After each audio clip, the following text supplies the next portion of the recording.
नमस्कार, prime time में आपका बहुत स्वागत है। मैं हूं आपके साथ सुमित शर्मा। एक पाकिस्तानी पत्रकार के इंटरव्यू ने पूर्व उपराष्ट्रपति हामिद अंसारी और कांग्रेस को सवालों के घेरे में ला दिया है, क्योंकि इस पाकिस्तानी पत्रकार का दावा है कि इसने 2005 से 2011 के बीच 5 बार भारत का दौरा किया।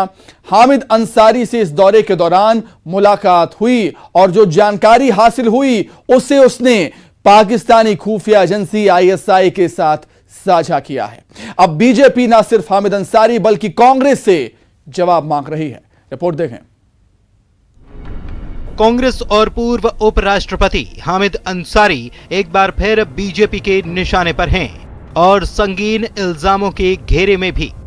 वजह बने हैं पाकिस्तान के पत्रकार नुसरत मिर्जा और सोशल मीडिया पर दिया गया उसका एक सनसनीखेज इंटरव्यू।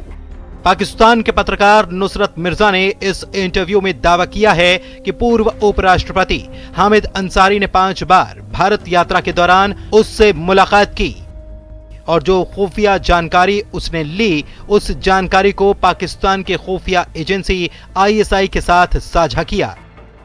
मैंने वहां पर दौरे किए और वहां के जो 22 एक दफा ये दौरा तो 10 दिन का था। चंडीगढ़ का 2005 में, फिर बाद में 2006 में मैं गया तो हैदराबाद, दक्कन, बेंगलोर और फिर चेन्नई गया। नुसरत मिर्जा का दावा है कि वो 2005 और 2011 के बीच 5 बार भारत दौरे पर आया। पाकिस्तानी यूट्यूबर शकील चौधरी को दिए इंटरव्यू में नुसरत मिर्जा ने अपनी 2010 की भारत यात्रा का जिक्र किया। नुसरत ने बताया कि वो भारत के तत्कालीन उपराष्ट्रपति हामिद अंसारी के निमंत्रण पर आतंकवाद पर आयोजित एक सेमिनार में भाग लेने के लिए भारत आया था। नुसरत मिर्जा द्वारा अपने भारत दौरे को लेकर किए गए खुलासों के बाद पूर्व उपराष्ट्रपति हामिद अंसारी विवादों में घिरते नजर आ रहे हैं। 2010 में फिर हमें बुलाया गया है, जब हामिद अंसारी साहब नायब सदर थे, तो एक सेमिनार था बहुत बड़ा जिसमें टेररिज्म पे था, तो उन्होंने उस पर हमने वहाँ हुक्मरानी की है और वो हम वहाँ के हालात को जानते हैं, उनकी वीकनेस को हम जानते हैं। नुसरत ने अपने इंटरव्यू में कहा कि उसकी भारत की अंतिम यात्रा 2011 में हुई थी, जब भारत में मिली गैजेट के प्रकाशक जफरुल इस्लाम से उसकी मुलाकात हुई थी। नुसरत ने कहा कि वो भारत यात्रा पर 5 बार आया। इस दौरान दिल्ली, बेंगलुरु, चेन्नई, पटना और कोलकाता की यात्रा की। 2011 की आखिर यात्रा के दौरान सबसे ज्यादा सूचना मिली थी। मिर्जा ने दावा किया है कि उसने भारत के 15 राज्यों का दौरा किया है। उस वक्त लोकसभा और राज्यसभा के 56 मुस्लिम सदस्य थे जिनसे उसकी अच्छी दोस्ती थी। दिल्ली में एक जफरुल इस्लाम साहब हैं जो मिल्ली गजट निकालते हैं, वहाँ का अखबार अंग्रेजी में, उन्होंने हमें बुलाया था, तो फिर हम यहाँ से हम ले गए थे। तो अब मतलब ये कि रीजनेबली हम समझते हैं। खुर्शीद कुसरी ने मुझसे कहा कि भाई ये जो तुम इंफॉर्मेशन लाए हो ये तुम इसको दे दो कियानी को। उस जमाने में कियानी DG ऐसा ही था। मैंने भाई मैं तो नहीं दूंगा, लेकिन आप देना चाहते हैं दे दें, मैं आपको ये देके जा रहा हूँ। पाकिस्तानी पत्रकार के इस खुलासे के बाद अब बीजेपी ने कांग्रेस और हामिद अंसारी पर हमला बोल दिया है। बीजेपी के राष्ट्रीय प्रवक्ता गौरव भाटिया ने पूर्व उपराष्ट्रपति और कांग्रेस पर एक के बाद एक कई सवाल दागे हैं। पत्रकार बताता है कि ये संवेदनशील अति गोपनीय जानकारी 1 बार नहीं, 2 बार नहीं, 3 बार नहीं, 4 बार नहीं, 5 बार जब वो भारत यात्रा पे आया, जो कि बुलाया गया, उसने ये जानकारी हामिद अंसारी जी से ली और इस जानकारी को भारत के खिलाफ इस्तेमाल किया गया। क्या यह कांग्रेस पार्टी को जवाब नहीं देना चाहिए कि ऐसा क्यों हुआ? कि सोनिया गांधी जी, मेरा पहला प्रश्न आपसे यही है कि आप ये जो सारी यात्राएं, सारे निमंत्रण इस पाकिस्तानी पत्रकार को दिए गए, उसको कृपया करके देश के हर नागरिक से साझा करें। विवादों के बाद इस पूरे मामले में पूर्व उपराष्ट्रपति हामिद अंसारी ने अपना स्टेटमेंट जारी किया है। हामिद अंसारी का कहना है कि मेरे खिलाफ झूठ फैलाया जा रहा है। हामिद अंसारी ने अपनी सफाई में कहा कि उनके खिलाफ मीडिया के एक सेक्शन में और भारतीय जनता पार्टी के ऑफिशियल स्पोक्स पर्सन के द्वारा गलत बात फैलाई जा रही है। उन्होंने नुसरत मिर्जा को बुलाने और उससे मिलने से भी इनकार किया है। हामिद अंसारी ने सफाई दी है कि उपराष्ट्रपति के ऑफिस से इस तरह के मामले में जो इनविटेशन दिया जाता है वो विदेश मंत्रालय के एडवाइस पर दिया जाता है। आगे अंसारी ने कहा है कि ईरान में राजदूत के द्वारा मेरे काम की पूरी जानकारी भारत सरकार के पास है। इस तरह के मामलों में नेशनल सिक्योरिटी के साथ मेरा पूरा कमिटमेंट रहा है। मेरे काम को देखते हुए ईरान में राजदूत के बाद मुझे न्यूयॉर्क में यूनाइटेड नेशन में परमानेंट रिप्रेजेंटेटिव के तौर पर नियुक्त किया गया। Bureau report, news 18। तो पाकिस्तानी पत्रकार नुसरत मिर्जा के इंटरव्यू के बाद से ये विवाद शुरू हो गया। नुसरत मिर्जा को अपने कार्यकाल में 5 बार न्योता देकर भारत बुलाया गया। नुसरत मिर्जा से ने यहां आकर जानकारी जुटाई और आईएसआई से साझा की। बीजेपी हामिद अंसारी और कांग्रेस से नुसरत पर सवाल कर रही है, जबकि हामिद अंसारी ने सफाई दी है कि पाकिस्तानी पत्रकार को ना बुलाया गया, ना उनसे वो कभी मिले। आगे बढ़ते हैं, बात करेंगे निकाय चुनाव की। मध्य प्रदेश में निकाय चुनाव का संग्राम खत्म हो चुका है। 2 चरणों में हुए इस चुनाव में जनता ने जबरदस्त उत्साह दिखाया और इस तरह दोनों चरणों के चुनाव के बाद नेताओं की किस्मत ईवीएम में कैद हो गई। सभी को अब इंतजार है नतीजों का। 17 और 20 जुलाई को नतीजे सामने आएंगे, लेकिन तब तक अटकलों का बाजार जरूर गर्म रहेगा। खत्म हुआ निकाय चुनाव का रण, दूसरे चरण का मतदान भी संपन्न। नेताओं की किस्मत ईवीएम में कैद। नतीजों के लिए कीजिए इंतजार, गरम होगा अटकलों का बाजार।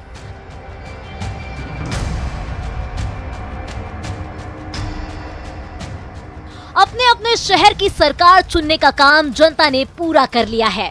दूसरे चरण का मतदान भी संपन्न हो चुका है। दूसरे चरण के चुनाव में भी जनता ने जबरदस्त उत्साह दिखाया।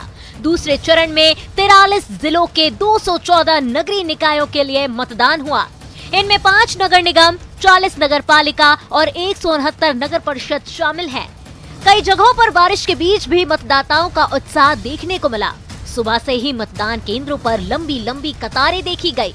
प्रशासन ने सुरक्षा के पुख्ता इंतजाम किए, लेकिन कई जगहों पर हंगामा, मारपीट और बवाल की खबरें भी सामने आई।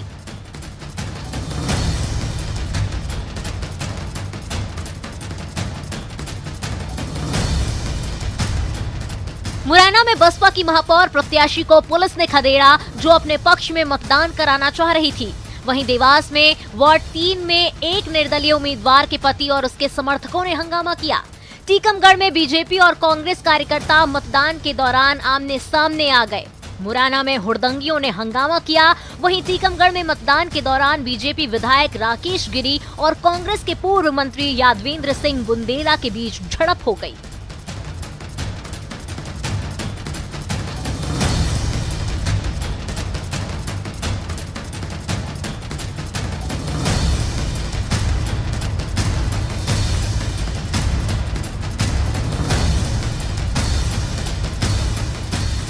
प्रशासन के चाक चौबंद सुरक्षा के चलते कोई बड़ी घटना नहीं हुई।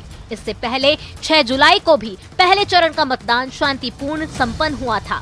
निकाय चुनाव के पहले चरण में 11 नगर निगम, 36 नगर पालिका परिषद और 86 नगर परिषद के लिए मतदान हुआ था, जिसमें 11 महापौर, 101 और पार्षद पद के लिए 2802 उम्मीदवारों की किस्मत ईवीएम में कैद हुई थी। अब जबकि दोनों चरण का चुनाव संपन्न हो चुका है, तो सभी को नतीजों का इंतजार है। निकाय चुनाव के नतीजे भी 2 चरणों में आएंगे। निकाय चुनाव के लिए 17 और 20 जुलाई को मतगणना होनी है। Bureau report, news 18, Madhya Pradesh, Chhattisgarh. तो मध्य प्रदेश में निकाय चुनाव के दोनों चरणों का चुनाव संपन्न हो चुका है। निकाय चुनाव के लिए 17 और 20 जुलाई को वोटों की गिनती होगी। पहले चरण में कम वोटिंग की कमी दूसरे चरण ने शायद पूरी कर दी। दूसरे चरण के निकाय चुनाव में बारिश के बावजूद बम्पर वोटिंग हुई है। अब न सिर्फ जनता को बल्कि नेताओं को भी काउंटिंग का इंतजार। चलिए आगे बढ़ते हैं, बात करेंगे आसमानी आफत की। मध्य प्रदेश पर इन दिनों इंद्रदेव इस कदर मेहरबान है कि शहर शहर बारिश से त्राहिमाम है। हरदा शहर जलमग्न हुआ तो सड़कों पर नाव चलने लगी। छिंदवाड़ा में भी बारिश से उफान पर हैं नदी नाले। बैतूल में हाईवे पुल सब बंद हैं। बारिश ने किस तरह एमपी का हाल बेहाल कर रखा है, रिपोर्ट में देखिए आप।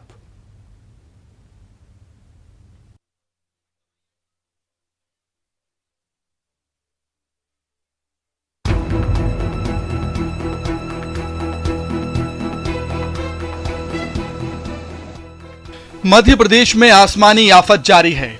शहर शहर बारिश का कहर दिखाई दे रहा है। ताजा तस्वीरें हरदा जिले की हैं। देखिए, आसमान से इतनी बारिश हुई कि पूरा शहर जलमग्न हो गया। घर, मकान, दुकान और मंदिर सब कुछ डूब चुके हैं। सड़कों और गलियों में नाव चल रही है। इमलीपुरा और संजय वार्ड में नाव चलाने की नौबत इसलिए आई क्योंकि पूरा इलाका पानी से घिरा है। ऐसे में प्रशासन लोगों को घरों से निकालने में जुटा हुआ है। शहर के कई इलाकों में बाढ़ का पानी भर गया है। करीब 700 लोगों को रेस्क्यू किया गया।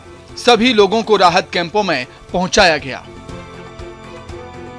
माता जी कहाँ रहती हैं आप बताएं? हम खेड़ीपुरा 4 नंबर वाला। क्या नाम है आपका? गायत्री बाई। अभी कहाँ ठहराया आप लोग? अभी नारायण देव धर्मशाला में आए हैं। कितने लोगों को ठहराया यहाँ? 25 आदमी हैं। हाँ, क्या स्थिति बनी थी बताएं? पूरे घर में पानी भरा गया। 4 बजे रात से हम बड़ी मुश्किल से निकल के आए थे। अच्छा, यहाँ पर आप लोगों की कुछ व्यवस्था करी है क्या खाने की? अभी कुछ भी व्यवस्था नहीं है। कोई आया आपका पूछने का? अभी कोई पूछने नहीं आया। क्या छोटे छोटे बच्चे भी थे आपके साथ? हाँ, एक तो 17 दिन की बच्ची भी हमारी बहू की, उसको भी इसे ही निकाला? इसे निकाला हमने सब। हरदा शहर में बीती रात से हो रही बारिश के कारण हालात असामान्य हो गए हैं। जिले की सभी नदियां जो हैं उफान पर है। अजनाल, माचक, गंजाल सभी जो है नदियां यहाँ पर उफान पर चल रही है। अजनाल नदी उफान पर होने से खंडवा स्टेट हाईवे बंद हो चुका है। शहर के जो निचले इलाके वो पूरी तरीके से जलमग्न हो गए हैं। आप देख सकते हैं कि इलाकों में लगभग 3 से 4 फीट का पानी यहाँ पर भरा हुआ है। लोगों का यह भी कहना है कि यहाँ पर जो है प्रशासन की मदद जिस तरीके से होना थी वो नहीं हो पाई। हालांकि प्रशासन ने लोगों को सुरक्षित निकालने का काम शुरू कर दिया है। नारमती धर्मशाला और कई सरकारी स्कूलों में जो है लोगों के लिए रेस्क्यू कैंप बनाए गए हैं। वहाँ पर लोगों को सुरक्षित पहुँचाया जा रहा है। जिस तरीके से माहौल अभी बारिश का मौसम बना हुआ है उससे ऐसा लग रहा है कि आने वाले कुछ घंटे जो है हरदा जिला प्रशासन के लिए काफी चुनौतीपूर्ण होंगे। प्रवीण सिंह तंवर, न्यूज़ 18 हरदा। लगातार एक सप्ताह में दूसरी बार हरदा वासियों को बाढ़ का सामना करना पड़ा। भारी बारिश से कई इलाके जलमग्न हो गए, लेकिन बारिश के थोड़ा रुकते ही लोग लापरवाह हो गए। तेज बहाव के बावजूद लोग पुल पार कर रहे हैं। ये तस्वीरें डगवा शंकर की हैं, जहां माचक नदी उफान पर है। बावजूद इसके लकड़ी पकड़ने के लिए ग्रामीण अपनी जान की परवाह किए बिना पुल पर जा रहे हैं। छिंदवाड़ा में भी लगातार हो रही बारिश के चलते जहां नदी नाले उफान पर हैं, तो वहीं गुलसी नदी पर बना पुल टूट गया। इस पुल के टूटने से 30 से ज्यादा गांवों का संपर्क नागपुर रोड से टूट गया। ऐसे में ग्रामीणों को परेशानियों का सामना करना पड़ रहा है। ग्रामीण भी नदी पार करने के लिए खतरा मोल ले रहे हैं। अब जरा बैतूल की तस्वीरें भी देख लीजिए। बैतूल में भी भारी बारिश का कहर जारी है। बारिश के चलते मचान नदी उफान पर। बैतूल भोपाल हाईवे बंद हो चुका है। बैतूल इंदौर हाईवे भी बंद है। शाहपुर में मचान नदी उफान पर है।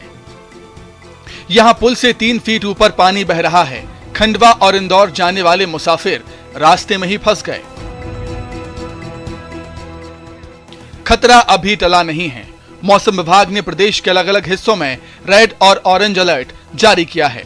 अति भारी बारिश से अत्यधिक भारी बारिश को लेकर नर्मदापुरम संभागों के जिलों में छिंदवाड़ा, बुरहानपुर, खंडवा जिलों में रेड अलर्ट, जबकि भोपाल और उज्जैन संभाग में ऑरेंज अलर्ट जारी है। शहडोल, जबलपुर, सागर, भोपाल, नर्मदापुरम, इंदौर, उज्जैन, ग्वालियर, गुना जिलों में येलो अलर्ट जारी है। Bureau report, news 18 Madhya Pradesh, Chhattisgarh. तो बारिश के मौसम में हर साल यही हालात, यही तस्वीरें हम देखते हैं। मध्य प्रदेश में अभी आफत की बारिश से राहत के आसार नजर नहीं आते। मौसम विभाग ने एमपी के कई शहरों के लिए अलर्ट जारी किया है बारिश को लेकर। कहीं पर रेड अलर्ट है, कहीं येलो तो कहीं ऑरेंज अलर्ट। मौसम विभाग ने अलग अलग हिस्सों में रेड, ऑरेंज और येलो अलर्ट जारी किया। बारिश ने कई शहरों में स्थानीय प्रशासन और निगम की पोल खोल दी है। सबसे ज्यादा हाल बेहाल है हरदा का, जहां पर आपने देखा कि सड़कों पर किस तरीके से नाव चल रही हैं। हरदा में 700 से ज्यादा लोगों को रेस्क्यू किया गया है। नाव के सहारे सुरक्षित स्थान पर पहुंचाया गया है। ऐसे कई स्थान हैं जहां पर बाढ़ के हालात बने हुए हैं और कई स्थान ऐसे हैं जहां पर लोगों के घरों में पानी घुस गया है, जिससे लोगों का जीना मुहाल हो गया है। सरकारी दफ्तरों, अस्पतालों सभी का कमोवेश एक सा ही हाल है। चलिए आगे बढ़ेंगे। 2 अफसर जिनके सामने जनप्रतिनिधियों के लेने के देने पड़ गए। जी हां, मध्य प्रदेश के शिवपुरी और बड़नगर के 2 अफसरों का वीडियो सोशल मीडिया पर काफी वायरल हो रहा है। दोनों ही अफसर एसडीएम हैं। एक वीडियो में एसडीएम लोकतंत्र पर ही सवाल उठा रहे हैं, तो दूसरे वीडियो में महिला एसडीएम काम में अड़ंगा डालने वाले एक जनप्रतिनिधि की क्लास लगा रही हैं। देखिए आप।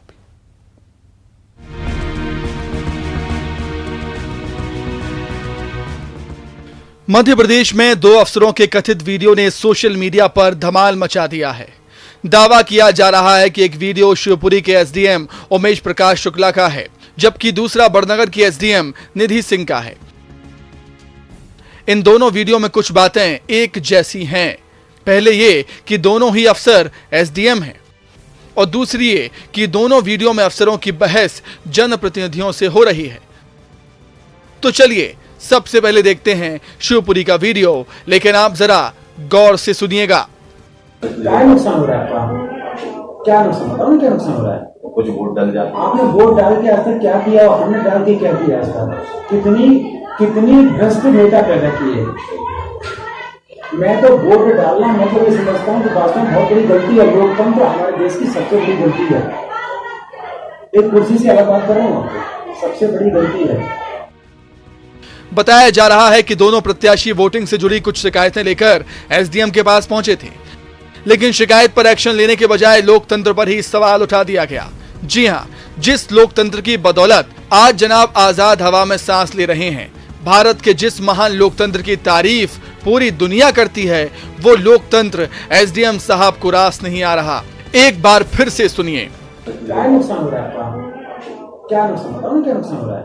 कुछ वोट डाल जाते, आपने वोट डाल के आज तक क्या किया और हमने डाल के क्या किया? आज तक कितनी भ्रष्ट नेता पैदा किए।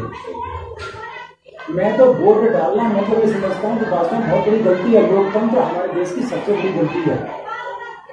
एक कुर्सी से अलग बात कर रहा हूँ, सबसे बड़ी गलती है। हालांकि न्यूज 18 किसी वायरल वीडियो की पुष्टि नहीं करता, लेकिन शिवपुरी का वीडियो चर्चाओं में है। उधर उज्जैन के बड़नगर का एक वीडियो भी खूब वायरल हो रहा है। इस वीडियो में एसडीएम निधि सिंह की बहस इलाके के पूर्व विधायक शांतिलाल ढाबाई से हो रही है। हालांकि कहा जा रहा है कि इसमें पहली गलती पूर्व विधायक ने की, क्योंकि आम लोगों की शिकायत पर जलभराव की समस्या सुलझाने के लिए एसडीएम मौके पर पहुंची थी, लेकिन पूर्व विधायक ने काम में रुकावट डालने की कोशिश की और नौकरी से हटाने की धमकी भी दी, जिसके बाद महिला एसडीएम का पारा चढ़ गया।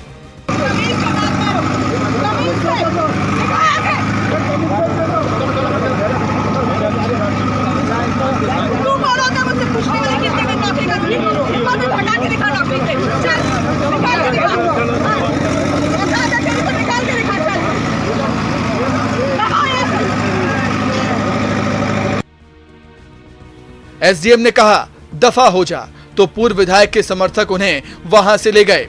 ये दोनों वीडियो सोशल मीडिया पर खूब वायरल हो रहे हैं, लेकिन हम आपको बता दें कि न्यूज 18 किसी भी वायरल वीडियो की पुष्टि नहीं करता। Bureau report, news 18 Madhya Pradesh Chhattisgarh. तो दोनों ही वीडियो के अलग अलग मायने हैं। शिवपुरी में एसडीएम साहब लोकतंत्र के बारे में क्या कह रहे हैं आपने सुना ही होगा। जिस तरीके से उन्होंने कहा कि वोट डालकर क्या ही उखाड़ लिया। एक सरकारी अधिकारी एसडीएम होने के नाते वोट के लिए उनको लोगों को जागरूक करना चाहिए, लेकिन क्या कुछ कहा उन्होंने काफ़ी हास्यास्पद है और काफ़ी गंभीर मामला है। दूसरा वीडियो है एसडीएम का, जिस तरीके से जनप्रतिनिधि से उनकी बहस हुई है विकास को लेकर। तो इसी के साथ ही प्राइम टाइम में इतना ही। नमस्कार।